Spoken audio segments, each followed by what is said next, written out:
안녕하세요, 여러분들. 오늘 저희가 알아볼 함수는 let 함수입니다. 네. 함수를 알아보기 전에 엑셀 365로 넘어오면서 가장 큰 변화가 무엇이 있는지 한 세 가지 정도를 제가 개인적으로 추려봤습니다. 첫 번째가 동적 배열의 개념이고요. 두 번째가 let 함수, 세 번째가 람다 함수입니다. 이 세 가지 기능으로 인해서 기존 버전의 엑셀이 가진 수식 작성의 한계를 뚫어버리고 패러다임의 변화를 가져왔다라고 생각을 합니다. 그래서 저는 이 let 함수와 람다 함수, 이 두 개의 함수를 썸네일에서 봤던 것처럼 게임 체인저라고 표현을 합니다. 우리말로 판도를 뒤집었다라는 의미죠. 그만큼 강력하고 놀라운 기능을 갖고 있습니다. 다시 함수 설명 페이지로 가볼게요. 네. let은 영어로도 무엇을 하자라는 의미잖아요. 그래서 이 함수도 그와 비슷한 기능을 합니다. 네, 설명을 좀 보면요. 여기에 프로그래밍의 변수와 유사하게 let은 이런 구문이 있죠. 네. 변수의 개념이 여러분들 얼마나 알고 있는지 모르겠는데 이 구조를 보면서 한번 이해를 해보도록 할게요. let은 name이라고 불리우는 variable name을 일단 입력을 하고 그 name에 해당되는 값을 입력을 하고 그리고 calculation, 계산에 해당되는 값을 입력하는 구조로 되어 있습니다. 그래서 이 name과 name value가 쌍으로 입력이 돼요. 그래서 여기 예제에서는 지금 name과 name value가 한 개씩만 나와 있는데 이 두 개가 쌍으로 여러 개 붙을 수 있습니다. 그래서 name 1, name 1 value, name 2, name 2 value 이런 식으로 쭉 나열해서 여러 개가 나열될 수 있다는 뜻이에요. 그래서 여기 보면은 뭐 최대 126개를 지원한다. 이 이름과 값의 쌍을 126개 지원한다. 이런 의미인 거고요. 예제를 보니까 let x라고 이름을 준 거고요. x가 1이라고 정의를 한 겁니다. 그리고 마지막에 계산 x 플러스 1이라고 했죠. 그러면 x를 1이라고 했기 때문에 x 플러스 1은 1 플러스 1이 돼서 2가 되는 거겠죠. 그래서 이 수식을 입력하면 2의 결과값이 나오고요. 아래 보면은 x를 1, y를 1, 그리고 x 플러스 y라고 하면 x를 1이라고 첫 번째 쌍을 정의를 해줬고 y를 1이라고 두 번째 쌍을 정의를 해줬고 그리고 마지막에 계산값 x와 y를 더해라. 그러면 x는 1이었고 y는 1이었기 때문에 1 플러스 1이 돼서 마찬가지로 2의 결과값이 나오는 걸 알 수가 있습니다. 아니, 굳이 이렇게 복잡하게 수식을 작성할 필요가 있냐라는 생각이 되잖아요. 근데 이게 이런 장점이 있습니다. 저희가 수식을 좀 복잡하게 작성을 하다 보면요. 같은 표현이 여러 개 들어가는 수식들이 있어요. 그럴 때마다 우리는 별 수 없이 그 같은 표현을 여러 번 반복해서 수식을 입력하곤 했는데 이게 수식이 짧으면 그나마 상관이 없는데 굉장히 수식이 길어졌을 때 그 수식을 계속 반복하다 보면은 무한정으로 수식이 길어져서 가독성을 해치고 그쵸?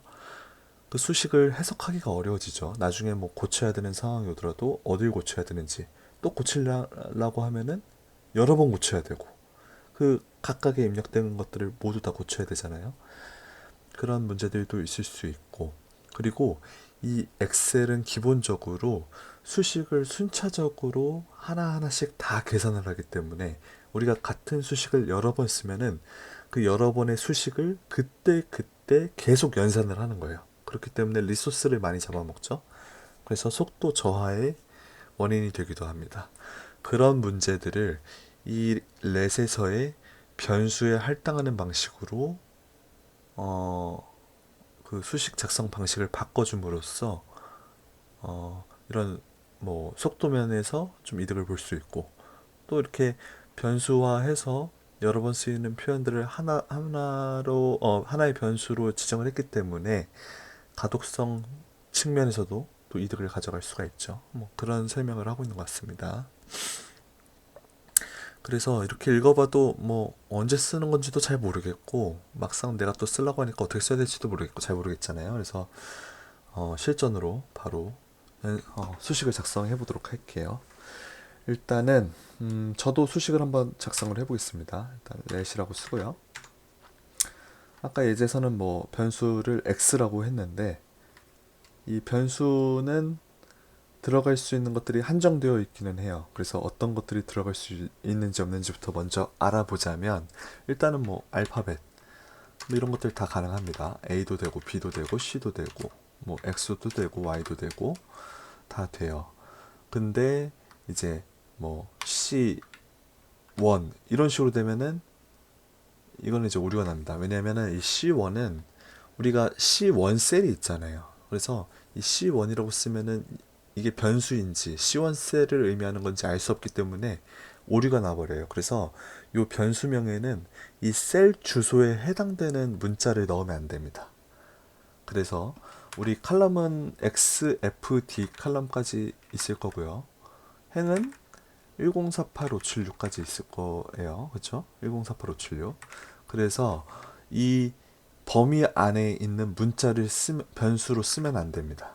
그렇기 때문에 뭐 A 1048576 이라고 해버리면 뭐 A라고 해볼게요. 그리고 A 1048576 해버리면 이렇게 에러가 나버리죠. 근데 1048577은 우리가 그 셀 주소가 아니잖아요. 그래서 오류가 안 납니다. 이런 식으로. 네. 그렇기 때문에 이 변수 값에는 셀 주소에 해당되는 값이 들어가면 안 되는구나.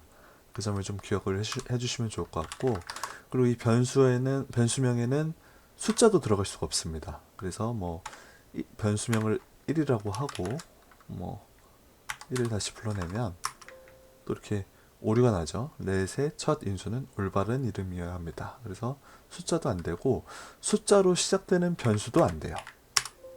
네, 그래서 숫자로 시작할 수 없고 숫자일 수도 없고 그리고 셀 주소일 수 없다. 요 정도만 좀 알고 계시면 될 것 같고 그 외에 뭐 한글도 가능합니다. 예를 들어서 뭐 과일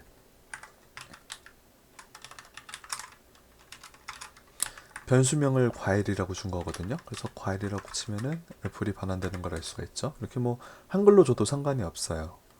네, 그래서 일단은 뭐 예제에서는 x, y로 했는데 뭐 저는 그냥 임의로 서랍이니까 SR로 해보겠습니다. SR을 뭐라고 해볼까요? 100이라고 하고요. Z를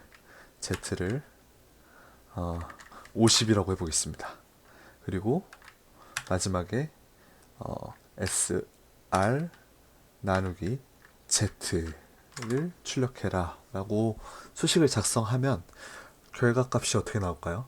SR은 100이고 Z는 50이죠. 그래서 SR을 Z로 나누면 100을 50으로 나누라는 얘기니까 네, 결과값이 2가 나오는 것을 알 수가 있습니다.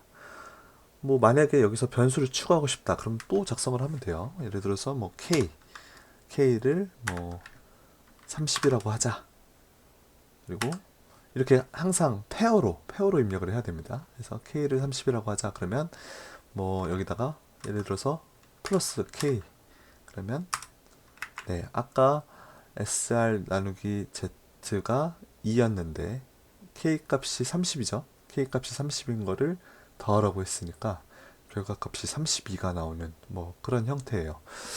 이런 식으로 숫자의 뭐 어떤 연산들도 가능하고 숫자만 되는 건 아닙니다. 예를 들어서 뭐 그 변수 안에다가 A라는 변수에다가 예를 들어서 서랍 그리고 B라는 변수에다가 유튜브라고 친 다음에요. A와 B를 붙여라 라는 식을 주고 엔터를 치면은 서랍 유튜브라는 텍스트가 완성이 되죠. 이것처럼 이 값 안에는 뭐 숫자만 들어가야 되는 게 아니라 이런 텍스트, 심지어 수식도 들어갈 수가 있어요. 수식도. 어, 예를 들어서 let x는 뭐 4 곱하기 5라고 해보죠. 그리고 x를 반환하면 20이 나옵니다. 뭐 4 곱하기 50이라고 하면 200이 나오고요. 이런 식으로 이 x라는 변수 안에다가 4 곱하기 50이라는 수식을 넣은 거잖아요. 4 곱하기 5라는 수식. 이런 식으로 값에는 수식도 들어갈 수 있다. 또는 함수도 들어갈 수 있습니다. 예를 들어서 뭐가 있을까요? today 함수를 한번 넣어 볼게요. today 함수는 오늘 날짜를 반환한 함수인데 이런 식으로 쓰면은 네.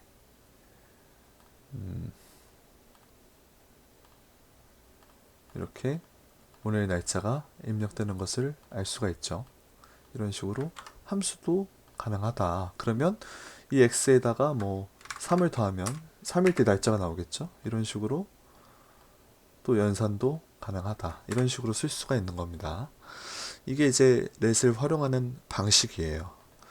근데 이렇게 하다 보면은 렛을 쓰는 이유가 반복되는 것들을 변수로 치환해서 가독성과 연산 속도를 늘리기 위함인데, 그러다 보면은 또 이렇게 변수를 할당해야 되는 것들이 많아질 수 있단 말이에요. 많아지면은 뭐 z도 있고 뭐 y도 있고 뭐 k도 있고, 네. 이런 식으로 쭉쭉쭉쭉쭉 변수들이 여러 개 생겼어요. 그럼 이 수식도 사실 또 해석하기가 쉽지가 않잖아요. 그래서 이 let 함수를 쓰면서 이 수식을 작성할 때에는 이런 습관을 좀 가지면 좋아요. 어떤 습관이냐? 이런 식으로 Alt 엔터를 누르면 여기서 줄바꿈이 되거든요. 예, 수식 입력 줄에서 줄바꿈이 됩니다. 그래서 두 개씩 입력을 한다고 했으니까 이런 식으로 두 개씩 끊어서 Alt 엔터로 수식을 줄바꿈을 해주는 거죠. 이 줄바꿈을 할 때는 반드시 뒤에 콤마까지 들어가 줘야 됩니다. 그래서 이런 식으로 수식을 좀 줄바꿈을 해주면은 이렇게 해도 정상적으로 값은 출력이 되죠. 조금 해석하기가 좋아집니다. x가 today였고 z가 100이었고 y가 딸기였고 k가 멜론이었고, 그래서 뭐 결과는 x 플러스 3 해가지고 today에다가 3을 더한 값이 나오는 거죠. 여기다가 뭐 k를 쓰면 멜론이 나올 거고, 뭐 아까 했던 것처럼 k와 y를 쓰면은 멜론과 딸기가 붙여서 나올 거고, 이런 식으로. 네. 마지막에 그 계산해야 될 것만 맨 뒷줄에다 넣고 나머지 그 변수들은 4개의 변수죠. 4개의 변수들을 각각 이렇게 줄바꿈해서 수식을 작성하면 조금 더 수식을 해석하기가 편해지고 가독성이 좋아집니다. 이 점은 뭐 필수는 아니지만 여러분들이 let 수식을 작성하다 보면은 이 방식을 쓰면은 굉장히 좋다. 이런 팁을 알려드리고요. 네, 그래서 샘플을 한번 작성을 해보도록 할게요. 이거는 이제 아까 마이크로소프트 공홈에 있던 이 예제예요. 이 샘플 예제인데 한번 같이 풀어보도록 하겠습니다. 그래서 여기서 이 담당자가 A미인 값만 보고 싶은 거예요. 요 데이터 샘플 데이터에서 담당자가 A미인 값만, 네, 요것들만 보고 싶다라고 했을 때 쓸 수 있는 함수가 필터 함수가 있죠. 필터 함수. 그래서 필터 함수는 데이터를 선택을 하고 이 담당자 열을 선택을 하고 이꼬를 우리는 에이미를 찾을 거니까 에이미, 그리고 엔터를 치면은 에이미에 해당되는 데이터만 볼 수가 있습니다. 그래서 이 값을 이제 프레드라고 수정을 해주면 프레드에 해당되는 수식이 작성되는 그런 수식이에요. 필터 함수죠. 굉장히 유용합니다. 현업에서 많이 쓰는 그런 수식이죠. 근데 원본 데이터에는 이 프레드의 북부에 제품이 비어 있어요. 근데 이 필터 함수를 쓰니까 이 0을 반환한단 말이에요. 이게 보기가 싫은 거죠. 왜 0을 반환하지? 나는 이게 빈칸으로 나왔으면 좋겠는데. 그래서 뭐 이거를 해결하는 방식은 여러 개가 있지만 예제에서 했던 그대로 한번 따라해 보자면 음, 값이 비어 있을 때에는 빈 칸을 반환하고 비어 있지 않을 때에는 이 필터 결과값을 나오게 하자라는 if 함수를 썼더라고요. 그래서 if 함수를 쓰기 전에 이 값을 먼저 복사를 해보겠습니다. 복사를 하고요. 우리가 값이 비어 있다, 비어 있어? 라고 묻는 함수가 뭐가 있죠? is blank 함수가 있습니다. is blank. 아까 제가 말했죠. 함수를 공부할 때는 이 그 함수명에서부터 의미를 찾는 게 좋다. is blank. blank가 빈 칸이라는 의미거든요. 그래서 is라고 했으니까 의문문인 거예요. 비어 있어? 라는 함수입니다. is blank. 비어 있어? 뭐가? 어, 이 함수가 비어 있어?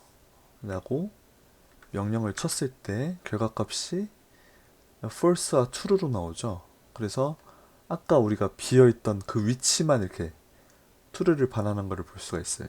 아까 비어있던 위치만 true고 나머지는 데이터가 있죠. 있기 때문에 안 비어있기 때문에 false를 반환합니다. 이처럼 is로 시작하는 함수들은 결과값이 다 이렇게 논리값으로 나오게 되어 있어요. 네, 그런 점들도 아시면 좋을 것 같고, 그리고 이 true와 false로 값이 나타날 때 true의 원하는 값, false의 원하는 값을 나타내주는 함수가 뭐가 있죠? 네, if가 있습니다. 그래서 if의 논리값으로 이 수식을 넣는 거예요. 이런 식으로 if의 논리값으로 방금 이 수식을 넣고 true일 때에는 true라는 의미가 뭐죠? 빈칸일 때에는 이렇게 아무 값도 표시하지 않고 빈칸이 아닐 때에는 기존의 수식을 다시 입력해줘라고 하고 가로를 닫으면 네, 이런 식으로 비어있는 칸을 아까 0이 아닌 정말 비어있는 칸으로 반환하는 수식이 완성이 되는 거죠. 그래서 Amy라고 쳤을 때는 Amy는 뭐 빈칸이 없으니까 상관이 없고, 프레드의 경우 빈칸이 있었는데 아까 같은 경우는 여기 0이 나타났지만 수식을 좀 변경을 해서 비어있을 때는 빈칸을 반환하고 비어있지 않을 때는 그 필터 값을 반환해라 라는 수식을 작성했기 때문에 이런 결과가 나오는 걸 알 수 있습니다. 이 수식도 뭐 그렇게 복잡한 수식은 아니지만 가만히 보니까 이 수식이 뭐랄까요, 좀 반복이 되잖아요. 네, 이 부분이 반복이 된단 말이에요. 이 부분 그리고 이 부분, 이 필터 함수 부분이 반복이 되잖아요. 이런 것들이 좀 보기가 싫고 나중에 만약에 이 값을 변경하려고 했을 때 이걸 또 다 하나하나, 물론 지금은 두 개밖에 안 되지만 정말 복잡한 함수의 경우 이런 표현이 막 몇십 개씩 들어가는 경우도 있거든요. 실제로 그거를 하나하나 또 다 바꿔줘야 되고 이런 문제점들이 발생하기 때문에 이거를 let으로 한번 작성을 하면 좋을 것 같다. 그래서 우리는 이 수식을 let 함수로 한번 작성을 해볼 거예요. 그래서 헤더는 그대로 붙여놓고 이 수식도 그대로 한번 붙여넣어 보겠습니다. 일단 붙여놓고, 자, 여기 보니까 요 뭐랄까요, 요 필터에서 담당자 요 값이 프레드 H2셀이죠. 이 H2셀을 우리가 let 함수로 담당자, 안 보이니까 좀 확대해서 해볼게요. let 함수로 담당자라고 이름을 지어볼게요. 자, 주바꿈하고 담당자를 H2셀이라고 하자. 그리고 이 필터 함수, 요 필터 함수를 뭐 수식이라고 이름을 지어보겠습니다. 수식. 그리고 요 H2는 담당자로 하기로 했으니까 담당자로 바꿔주고요. 그리고 이 지금 페어로 나왔죠. 담당자의 H2 그리고 수식에 이 수식이 나왔잖아요. 그리고 마지막에는 뭐라고 했죠? 계산식이 들어가야 된다고 했잖아요. 그래서 if is blank 여기까지는 같고 요 부분이 수식 부분이죠. 그래서 이 부분의 값을 수식으로 바꿔주고 또 이 부분의 값을 수식으로 바꿔주고 괄호를 닫고 엔터를 치게 되면 네, 위에 그 결과값과 똑같은 수식이 작성이 됐죠. 완성이 됐죠. 그렇지만 이 중복되는 부분들을 이 수식이라는 변수로 치환해서 조금 더 짧게 효율적인 수식으로 변경했다. 이렇게 이해를 하시면 될 것 같습니다. 네, 렛 함수는 이런 식으로 활용을 할 수가 있고요. 두 번째 샘플을 빠르게 한번 봐볼게요. 이거 저번에 만들었던 그 함수인데요. 저번에는 우리가 그 엑셀 랩스를 이용해서 람다 함수를 자동으로 만드는 그 예제를 한번 해봤었죠. 그래서 이렇게 자동으로 만들어진 함수인데 이게 이제 이름 관리자에 들어가면 이런 식으로 수식이 작성이 되어 있는 걸 알 수가 있어요. 이걸 한번 복사를 한 뒤에 여기다가 붙여 넣어 보겠습니다. 붙여 넣으면 에러가 날 거고요. 당연히 람다 함수는 1강에서 설명했던 부분인데 뭐라고 했죠? 괄호를 닫은 뒤에 괄호를 다시 열고 이 파라미터 값을 지정을 해줘야지 동작을 한다고 했었죠. 그래서 이런 식으로 작성된 수식인데 여기서 지금은 람다를 공부하는 시간은 아니니까 이거를 렛 함수로 제가 다시 변경을 좀 해보겠습니다.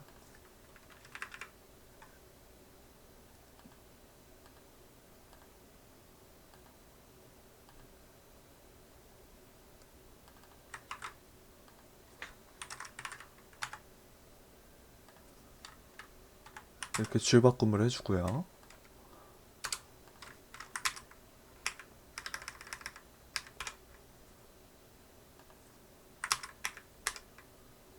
네, 이런 수식이죠.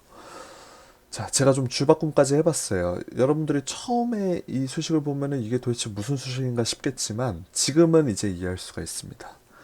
네, 한번 수식을 한번 뜯어보자고요. 여기 보면은 에러스 기존에는 이제 이게 람다 함수의 그 파라미터였어요. 에러스가. 근데 이제 렛으로 에러스를 a to 셀이라고 하자. 네, 이런 식으로도 가능한 겁니다. 그래서 a to 셀에는 상수값이 들어 있었는데 이 상수값을 이런 식으로 지정을 해줄 수가 있고요. 그리고 remove라는 이름으로 요 b to 셀에 들어있는 이 수식을 집어넣은 거죠. 그래서 요 substitute errors error 그리고 빈칸으로 바꿔주는 거 이걸 지정을 해준 거고 필터라는 이름으로 요 미드 함수를 넣어준 거고 그래서 밸류에서는 최종적으로 안에 필터 값을 넣어준 그런 구조라는 걸 알 수가 있습니다. 이런 식으로 수식을 좀 효율적으로 작성을 할 수 있다에 대해서 한번 설명을 드려봤습니다. 오늘 제가 말이 좀 잘 안 나오네요. 이해해 주시고 렛 함수를 이런 식으로 활용할 수 있다는 걸 알아봤고 여러분들도 수식의 어떤 재사용성이나 또 뭐 속도적인 측면에서 효율을 보고 싶다라고 한다면 이 렛 함수를 이런 식으로 이용을 좀 해보는 거 기존의 수식들을 렛 함수로 변환해 보는 연습을 좀 해보시면 좋을 것 같고요. 오늘 제가 알려드린 내용은 어떻게 보면 렛 함수의 기본이고요. 이것들을 활용한 또 다양한 더 복잡한 함수들을 활용하는 방법에 대해서는 차근차근 앞으로 알려드릴 예정이니 지속적으로 제 영상들을 좀 시청해 주시면 감사할 것 같습니다. 오늘의 영상은 여기까지 하고 마치도록 하고요. 이 샘플 데이터, 실습 데이터를 요청하시는 분들이 좀 계시더라고요. 그래서 이 데이터는 제가 추가적으로 유튜브 하단에 설명란에 링크로 띄워서 데이터를 제공해 드리도록 하겠습니다. 네, 도움이 많이 되셨다면 좋아요와 구독 눌러주시고 댓글도 좀 부탁드리겠습니다. 다음 시간에 뵙겠습니다. 감사합니다.